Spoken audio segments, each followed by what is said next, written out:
Assalamualaikum warahmatullahi wabarakatuh. Saya Desandika Nugraha dengan NIM 2023 31123. Di sini saya akan menjelaskan mengenai tugas ujian akhir semester rekayasa perangkat lunak dari Bapak Hendra Jandika. Jadi judul kasus yang saya digunakan ini adalah sistem pemesanan tiket bioskop secara online. Yang pertama terdapat beberapa aktor, yaitu aktor pengguna sebagai entitas eksternal yang dapat memilih film, melihat jadwal film, melihat kursi, melakukan pemesanan tiket, dan melakukan pembayaran. Selanjutnya ada admin untuk mengatur jadwal tayang film, menentukan harga tiket, dan memproses pemesanan tiket. Karena ini berbasis secara online, jadi terdapat aplikasi yang untuk menampilkan interface atau antarmuka pemesanan tiket. Untuk pemesanan tiket, mengelola informasi film dan jadwal tayang, serta memproses pemesanan dan pembayaran tiket. Selanjutnya ada pembayaran untuk memproses pembayaran tiket yang sudah dipesan secara online, dan database untuk menyimpan semua data seperti film, jadwal tayang, dan data pemesanan tiket dan data pembayaran. Selanjutnya ada DFD atau DFD. Di sini terdapat dua DAD atau DFD. Yang pertama ada logik dan fisik. Yang logik ini untuk menggambarkan apa saja proses yang dilakukan oleh sistem tanpa memperhatikan bagaimana implementasinya secara fisik, fokus pada alur data dan fungsi utama. Kalau jika yang fisik untuk menggambarkan bagaimana sistem diimplementasi secara teknis, cukup detail fisik seperti perangkat keras, perangkat lunak, pengguna, dan media penyimpanan. Selanjutnya ada kamus data. Ini adalah kamus data yang terdapat pada kasus pembayaran pemesanan tiket bioskop secara online. Fungsi dari kamus data ini adalah kumpulan elemen data yang mengalir pada sistem perangkat lunak sehingga masukan dan keluaran dapat dipahami oleh pengguna. Kamus data dibuat dengan menggambarkan muatan alur data, simpanan data, dan proses DFD.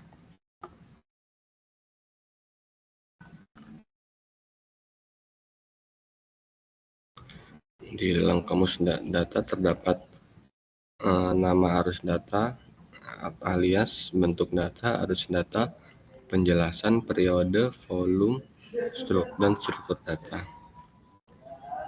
Selanjutnya ini adalah simulasi kasus tersebut di dalam diagram UML. Yang pertama ada use case. Use case ini adalah apa saja yang dilakukan oleh si pengguna, si aktor. Yang pertama dapat melihat daftar film. Daftar film ini terdapat judul film, dan di dalam judul film pengguna dapat memilih jadwal dan harga. Selanjutnya ada melakukan pembayaran dan melihat status pembayaran. Selanjutnya ada kelas.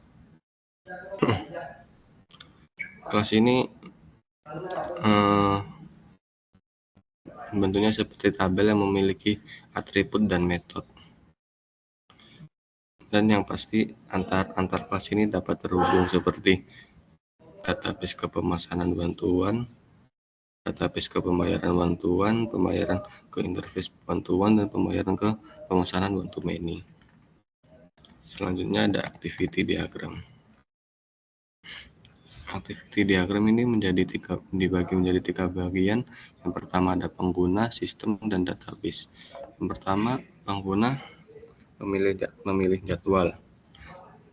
Ketika si pengguna sudah memilih jadwal, sistem akan mengecek ketersediaan. Dan jika ketersediaannya tidak ada, maka akan dikembalikan lagi ke pengguna untuk memilih jadwal. Dan jika ketersediaannya ada, pengguna akan dialihkan untuk memesan tiket. Setelah itu, sistem akan menampilkan jumlah yang harus dibayar dan pengguna melakukan pembayaran sampai ke database untuk menyimpan pembayaran. Selanjutnya ada data sequence.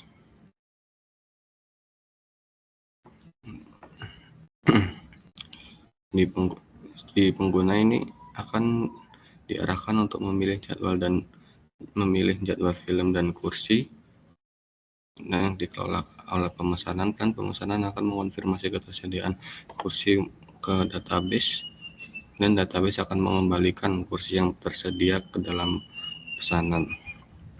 Setelah itu, pemesanan akan melakukan proses pembayaran sampai si pengguna menerima status pesanan.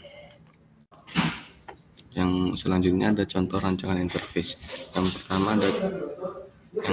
Contoh pertama ini adalah tampilan mengenai deskripsi film yang dipilih oleh pengguna. Selanjutnya, contoh 2 ada tampilan ketika sistem menampilkan pilihan tanggal dan jam yang tersedia. Di sini adalah tampilan pilihan tanggal yang akan dipilih oleh pengguna. Contoh ketiga adalah untuk melihat kursi yang tersedia dan mengarahkan pengguna untuk memilih kursi yang tersedia. Nah, interface ini adalah kursi-kursi yang tersedia.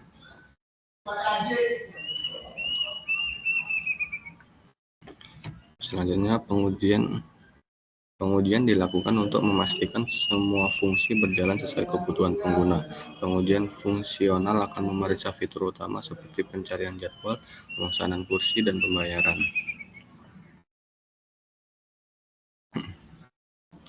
Pengujian performa dilakukan untuk memastikan sistem mampu menangani transaksi besar secara simultan.